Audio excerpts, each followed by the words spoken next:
Alright everyone, so I'm back, but I'm gonna try to hopefully make a video at least once a week now. The main reason why I've been gone is because I actually got a promotion at my work, so I am officially a babysitter, so a supervisor, so I might not be able to do it once a week, but I'm gonna try to, and if I have time off, I'm gonna make a bunch of videos, hopefully. So, I was just going through Wikipedia, like I always do, just to see how much they lie about National Socialist Germany and all this other fun stuff that they obviously have to lie about.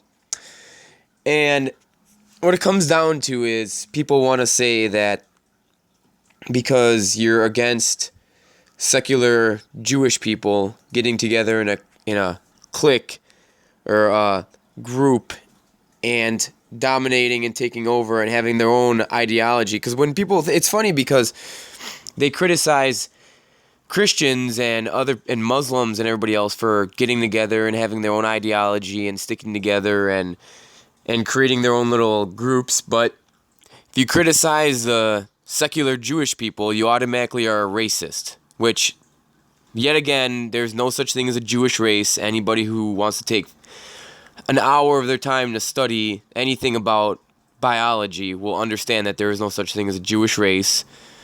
I can prove this to you. I can have people who are scientists who aren't called anti-Semites by anybody prove this to you. And also, too, that's another thing. I don't want to go off on a tangent, but anti-Semite, that's the dumbest term that's thrown around arbitrarily for people who are against Jewish secularist ideologies. So, all of a sudden, I hate everybody who's of the Semitic people. I hate all Semites because I'm against Jewish ideology. I don't get that. I mean, I really don't. What I'm against is the fact that they are the biggest purveyors of nepotism and selfishness, and they only care about their own people because they believe they're a race, and they want to go around and call people who are light-skinned a bunch of white racists, when in reality, the Jewish people, especially the secularists, not the religious ones mainly, are the biggest bunch of racists you can find in your entire life. And like I said, I don't want to digress too much, but let's go back to this. I just want to prove this to you. So let's read the first paragraph. This is about Jewish Bolshevism, sorry. I'm pretty sure everybody knows Bolshevism was created by Jews. It was a rebellion against the Russian Tsar, who was pretty oppressive to the Jewish people, and they killed a lot of them. There were a lot of oppressions, laws created. It was basically, I mean, just do a little bit of research on 19th century Russia, and you'll figure out that they didn't treat the Jewish people very well. And this was actually a secular ideology that was created during this time by people who considered themselves to be Jews by race. And it was an ideology where they banded together because they were all secularists, and they wanted to fight back against the oppressive regime, which was a regime that did consider people who were Jewish a race. They were probably one of the first. I mean, you can go back earlier and argue that there were people before that persecuted people for their Jewish race, but it really didn't happen until, like I said, 19th century Russia. And because you can even go back really far if you want to go back and research it, that people who used to convert back in the day, like even during the Spanish Inquisition, when you were a Jew and you converted, you were automatically not a Jew anymore. They never considered you a race. They considered you a person who followed a particular religion that wasn't allowed at the time. And this was obviously an ideology, like I said, that was in response to the oppression in Russia. And they ended up taking over the government. They ended up banding together, especially the Mensheviks. The Mensheviks were literally, they were proud to be Jewish. They were openly Jewish, and the Mensheviks actually, they basically combined forces with the Mensheviks after the Mensheviks lost to the Bolsheviks. And basically, the rest is history. But yeah, let me just read the rest of this. I just want to give you a quick summary. Bolshevism, sorry, I don't know why I keep messing up, also known as Judeo-Bolshevism, anti-Semitic canard that alleges that Jews were at the origin of the Russian Revolution and held the primary power among Bolsheviks. I keep screwing it up. Similarly, the Jewish communism theory implies that Jews have been dominating the communist movements in the world. It is similar to the Zog conspiracy theory, Zionist occupied government conspiracy, which asserts that Jews control world politics. The expressions have been used as a catchword for the assertion that communism is a Jewish conspiracy. It has often coincided with overtly aggressive nationalistic tendencies in the 20th and 21st century. Well, first, let me just say one thing. Communism was created by a person who is Jewish, who we believe Jewish by race. He was obviously not a religious Jew, Karl Marx. He was far from it. He was obviously an atheistic person who believed in racial identity and all this garbage. And he did create an ideology that was heavily based on this atheistic Jewish belief, like I said, of nepotism, where you want to stick together, you fight for one cause, anybody who's against that cause, you cast them out. It doesn't matter. You don't disagree on stuff and just settle it. But anyways, I'm digressing like always. But anyways, yes, communism was created by Jews, and it did take a lot of their traditions into play. So, what I wanted to show you that was the main thing that really got to me was, if you go down to Jewish involvement in Russian communism. And look, it even has a good summary. Anti-Semitism in the Russian Empire, not anti-Semitism, anti-Jewish pogroms in the Russian Empire, was both on a cultural level and institutionalized. The Jews were restricted to live within the Pale of Settlement, as well subjected to sporadic pogroms. In the period from 1881 to 1920, more than 2 million Jews left Russia. Like a summary of basically what I said. As a result, relatively large numbers joined various ideological currents favoring gradual revolutionary changes within the Russian Empire. Now here's where they contradict themselves. Did you just see that? Jews in relatively large numbers joined various ideological groups, right? They just said that. These movements range from the far left, anarchists, Bundists, Bolsheviks, Mensheviks, and Trudoviks, and constitutional democratic parties. On the eve of the February Revolution in 1917, now this is where they contradict themselves. This is where you see Jews in relative large numbers joined groups, but not the Bolsheviks. On the eve of the February Revolution of 1917, of about 23,000 members of the Bolshevik Party, 364, about 1.6%, were known to be ethnic Jews. Now, like I said, there's no such thing as Jewish race, so that's a stupid statement right there. But then, let's click on the link. Let's see where it goes. Ready?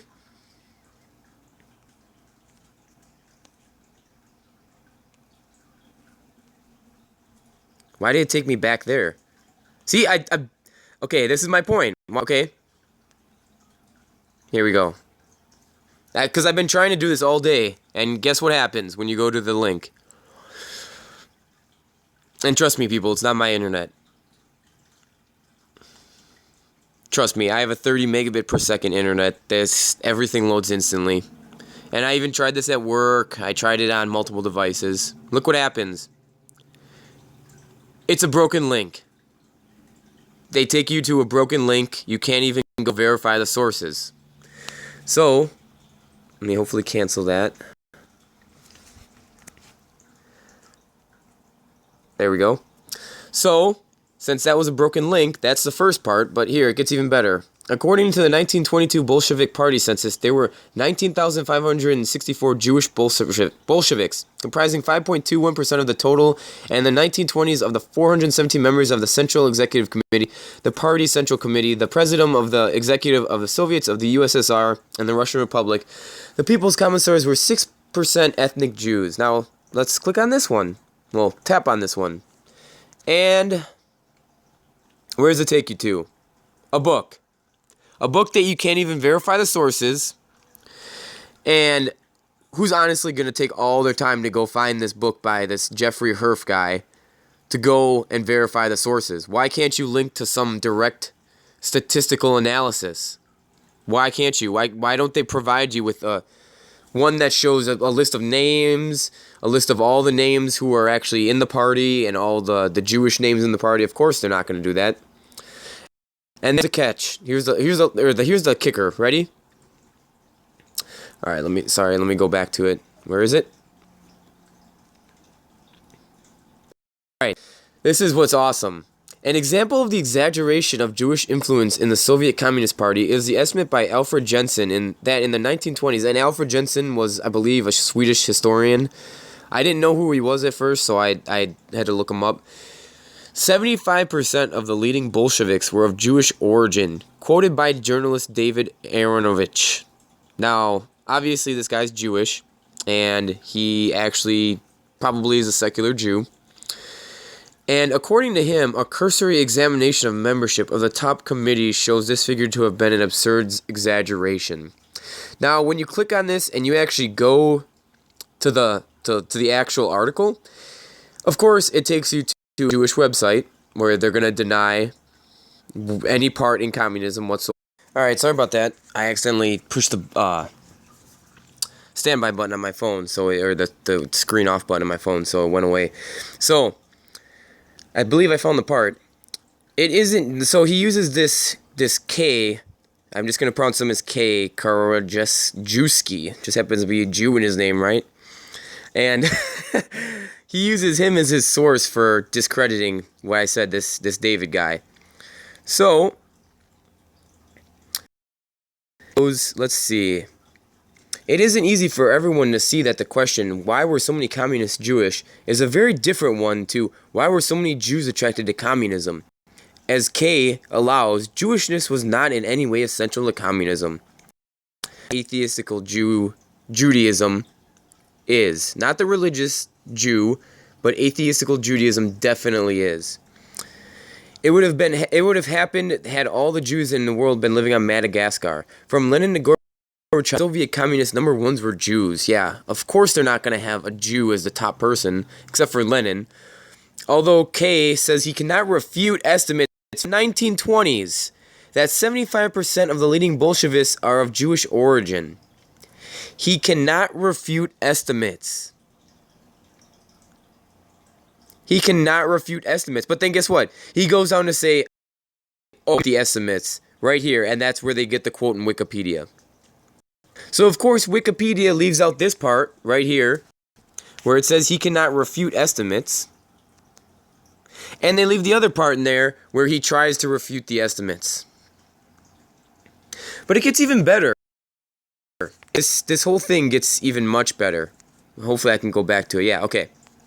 So, I'm sure everyone has heard of the article that Winston in the 1920s called Jewish Bolshevism, or the struggle for the Judeo-Bolshevism versus communism. And they actually have an article on this right here. Oh, not an article, but like a little paragraph. Future wartime Prime Minister Winston Churchill penned an editorial entitled Zionism versus Bolshevism, which was published in the Illustrated Sunday Herald. In the article, which said Zionism and Bolshevism were engaged in a struggle for the soul of the Jewish people, he called on Jews to repudiate the Bolshevik conspiracy and make clear that Bolshevik movement is not a Jewish movement. Nowhere, okay, if you read this whole article, the Winston article, I'm going to put that in the link. Please do read it. Please, can you tell me where in there that he says it's not a Jewish movement? In fact, not only does he say Jewish movement, but he says that it's one of the Jewish movements that are going to ruin the reputation of the Jewish people. He's calling on them to not say it's not Jewish. He's calling on them to say, stop following this ideology that you guys have created, and instead turn to Zionism. That's literally what the whole article is about. And they have a little excerpt from it, which of course has nothing to do with the whole entire article, because in the whole entire article, he states that it is a Jewish conspiracy, and they need to stop using this Jewish conspiracy to overthrow governments and to take over. So, yet again, there's three things that I found. Was the citation of a broken link. Let me do this for you. Let me say this. Try to go on Wikipedia and post a broken link to something. Do you know how fast they will IP ban you for doing that? I literally got IP banned for a day for literally not citing one thing that I posted. Even though I had a citation of it, the link, I just didn't cite it right. I didn't cite it correctly. So they banned me for that. They didn't even fix it. And you know what it was over? It was over the fact that they try saying that in the 1940s there was no claims of gassings happening in concentration camps or work labor camps before 1942. But in reality, there were rumors, and there were people who were making up rumors way before that. And I proved it, and I have a literally the book that was written saying that they were gassing people before 1942.